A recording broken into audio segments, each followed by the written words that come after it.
paper sets out to discuss the archaeological evidence for pilgrimage within Irish medieval burials, and also to discuss how pilgrimage influenced belief in the afterlife in medieval Ireland. So just some background before I begin. Christian pilgrimage began in the East in the centuries following the death of Christ, when small groups of people gathered at the graves of the martyrs and the places associated with the Bible. By the 12th century, pilgrimage had become one of the most popular forms of medieval personal devotion, and it was practiced widely across the Christian world by men, women, and children of all social classes. Pilgrimage impacted greatly on medieval society, influencing art, literature, legislation, the building of roads, churches, hospitals, and hostels. But from the 12th century, it began to influence burial practice and ideas about the afterlife. Over the past 50 years or so, hundreds of burials containing symbols of pilgrimage, namely clothing, pilgrim souvenirs, have been uncovered from excavations across Europe. These burials have been interpreted by archaeologists as belonging to pilgrims. Pilgrims, because of the pious nature of their journey, were entitled to free food and accommodation. They were exempt from tolls and taxes, but most importantly, they were entitled to free travel or to safe travel, especially in times of war. So by the 12th century, long-distance pilgrims wore a very distinctive type of dress or uniform that distinguished them from other travellers and helped them avail of these free entitlements. So the pilgrim clothing consisted of a two-pronged staff with a knop at the top, a leather satchel, which you can see this guy here, worn over the shoulder or tied around the waist. They also occasionally wore a very long, coarse tunic called a scriven. Some pilgrims were buried in their pilgrim clothing, and a burial dating to the 15th century was discovered from Worcester Cathedral in the 1980s. So the burial was an elderly man, and he was buried with a two-pronged staff with a cockle shell, which has been interpreted as symbolism of the Santiago pilgrimage. He also was wearing an inner and an outer woolen tunic, and he wore a pair of knee-high boots. Now, the boots were cut up the back, and the excavator believes that the body was dressed prior to death, and the boots were cut so that they could get them on his feet. There also was a groove kind of in his shoulder, which again, they interpret that he was using the staff, and he had evidence in his feet as well that he'd done a lot of walking in his lifetime. By the 13th century, small metal badges purchased by pilgrims at pilgrim destinations were added to this uniform, and they were worn upon the body. And you can see this pilgrim here, he's got his pilgrim badges attached to his hat. Pilgrim souvenirs pilgrims were not unlike modern tourists, and they often brought home souvenirs of their pilgrimage. So from as early as the 3rd century AD, pilgrims would have collected the dust from the saints' graves. They would have taken home oil from lamps that burned at the shrines. All of these were mementos of their pilgrimage. And pilgrims to the Holy Land would have brought home palm leaves, and that's why they're typically called palmers. But by the 12th century, mass-produced souvenirs, including badges, were sold to pilgrims at most of the pilgrim shrines across Europe. These badges were made of lead, tin, and pewter, and the Shrine of St. James at Santiago sold badges that were made of scallop shells. So the badges were worn either stitched onto the pilgrim's hat or satchel, or they could be worn about the neck like a pendant. So as you can see from the slide here, these badges come in a wide variety of designs. Each badge was specific to the shrine that it was produced, and it had a specific iconography associated with that shrine. So if you went to the Shrine of St. Thomas at Canterbury, you would have a badge that would depict St. Thomas. So you would know if somebody came across you wearing this badge, they would know exactly where you had been. As badges could only be obtained at the shrine, They were worn on the return leg of the journey, and they were used as proof of pilgrimage.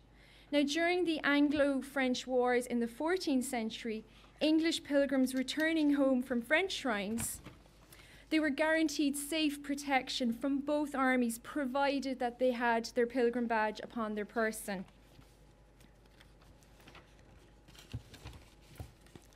Over time, it became a custom also to press badges against the saint's relics or tomb, and this in turn turned the badge into a contact relic. On return home, some of these badges were kept as talisman, they were kept as family heirlooms, and they're frequently mentioned in late medieval wills. But because the badges were produced in great volume, they survive in great numbers within the archaeological records. And they turn up at river crossings, within medieval ditches, the foundations of medieval houses, and also within burials.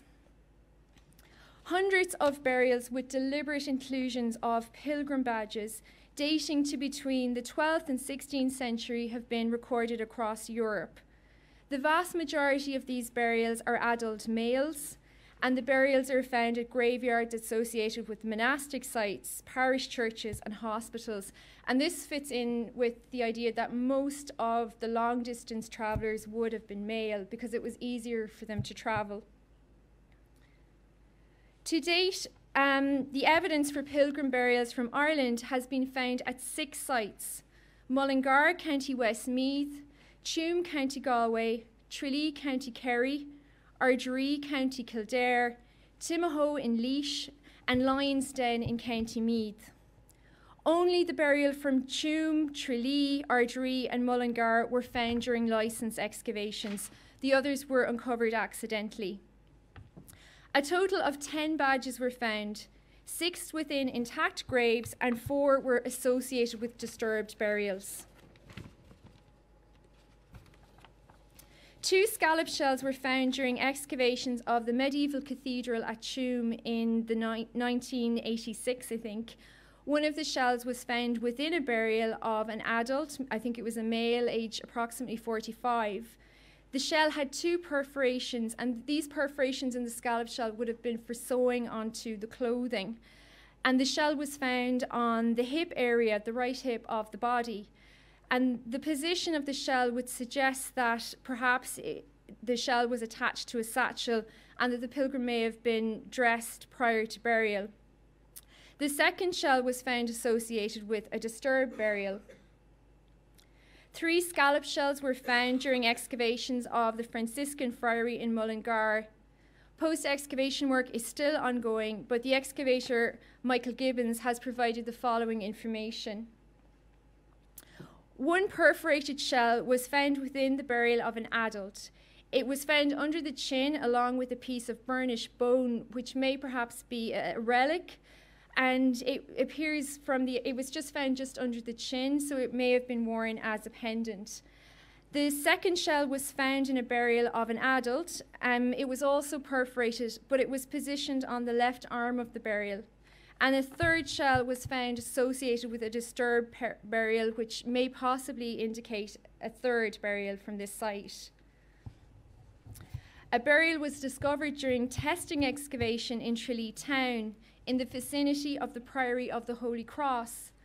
Again, the shell was perforated. It was found within the burial of an adult, but only the upper portion of the body was exposed, and the arms were flexed from the elbow over the pelvis.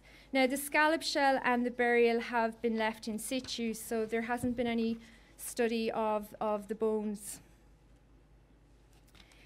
In the early 2000s, excavation at the medieval parish churchyard in Ardree, County Kildare, uncovered a very unusual burial.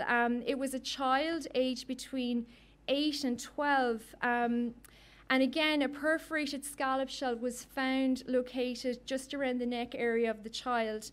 And again, this may imply that the child wore maybe a pendant, the scallop shell as a pendant.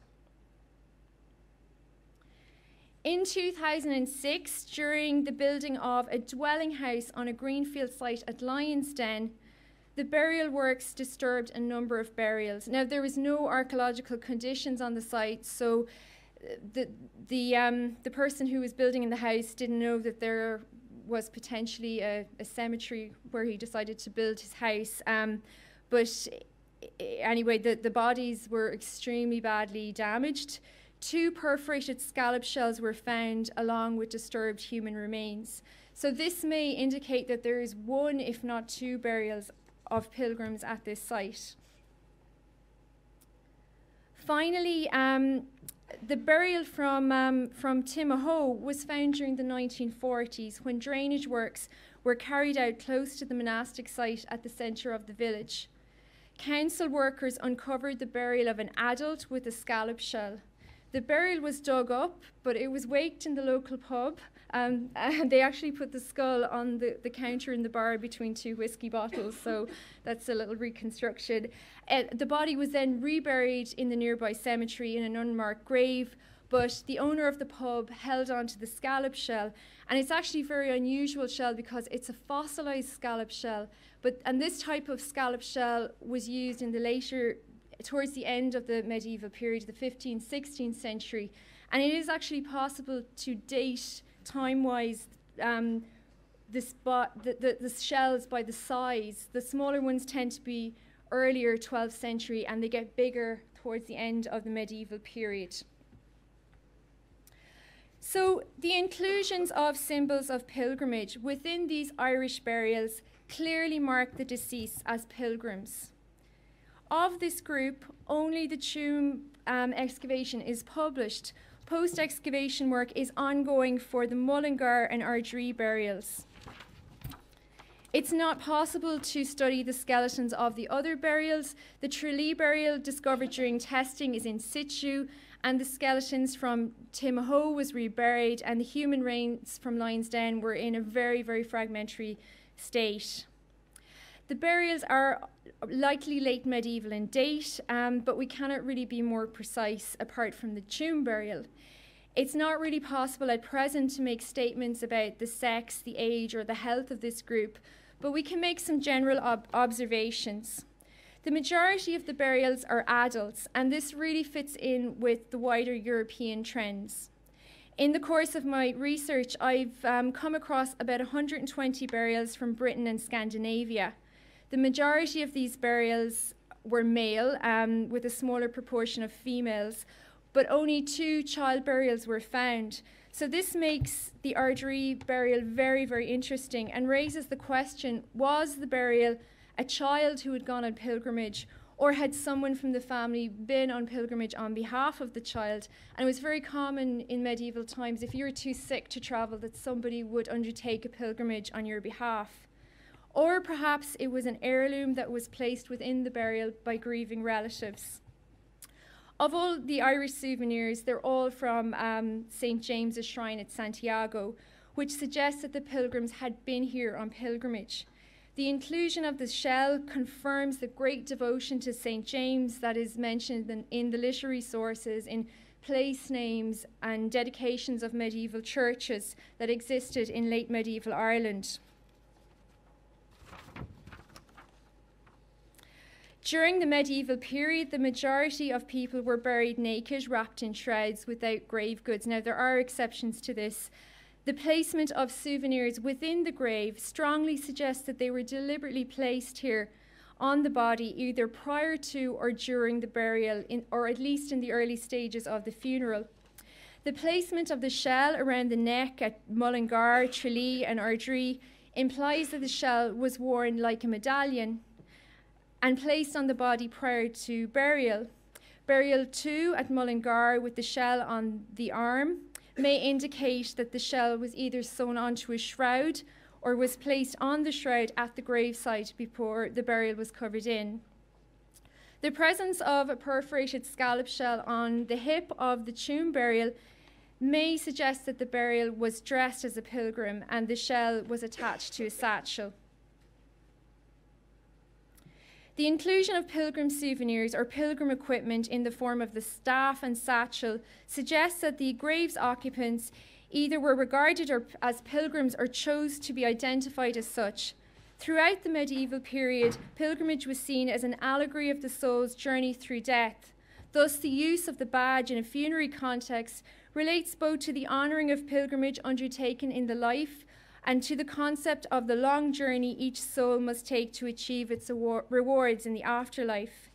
The fact that the Santiago badges were taken to the grave implied that they were highly valued by their owner.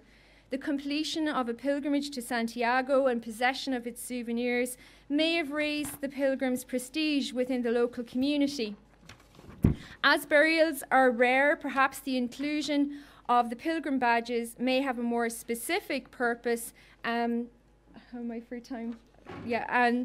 So Gilchrist has raised the possibility that shells, at least in child burials, may have been used as amulets to protect the deceased from demonic possession. And there's evidence from the continent that shells were used to protect children against the evil eye. So this may have a particular relevance to the Ardree burial.